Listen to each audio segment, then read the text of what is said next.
Hello everyone, this is our Kids Worship recap for Sunday, October 18th. Today is the 19th, Monday. It is getting really cold outside, so if I shiver during this video, I apologize. I get really cold really easily, but the light is better out here, so I wanted to record this outside again. Now, this past week we learned about the fall of the Northern Kingdom.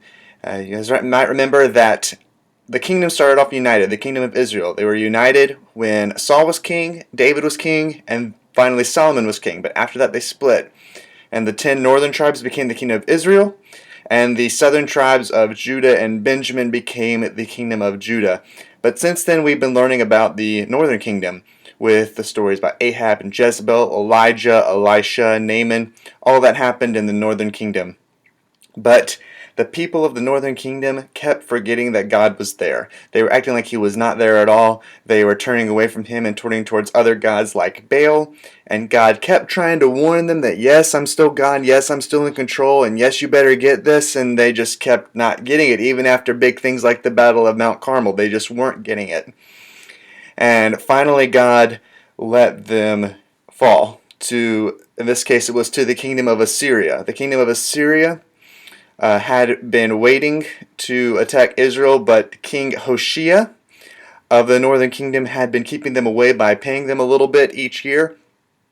But instead of continuing to do that, he tried to make an alliance with Egypt.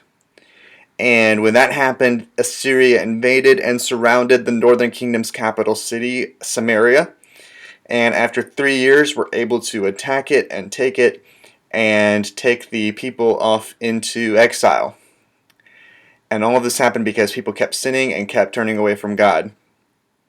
Now, for us, Jesus has taken on our punishment. God punished the people because they had sinned and turned away from Him. Jesus takes on our punishment. But that doesn't give us the excuse to go turning away from God and acting like He's not there. We're supposed to follow God as much as we can. Follow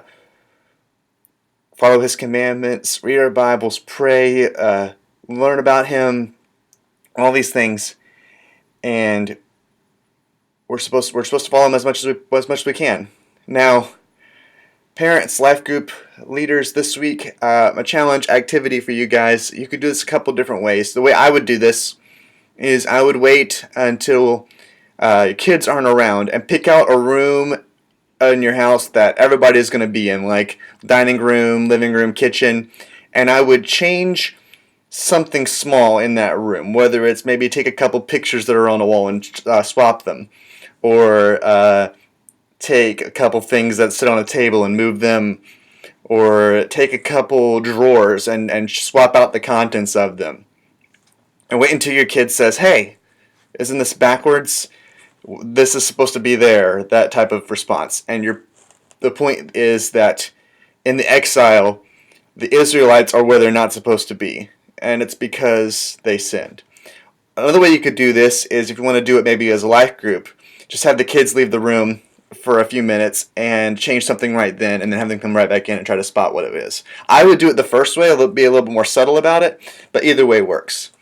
And again, the point being that the thing is not where it's supposed to be, and the Israelites are not where they're supposed to be in the story because they sinned. Now, starting next week, we're going to start looking at some of the prophets. We're going to start with some of the minor prophets first, and then build up towards a couple of the major prophets. And we're going to learn that minor and major is not about their work or about how important the person is. It's simply about how long the book is. And look forward to starting those lessons next week. And I hope you guys all have a great week. We'll see you then. Bye.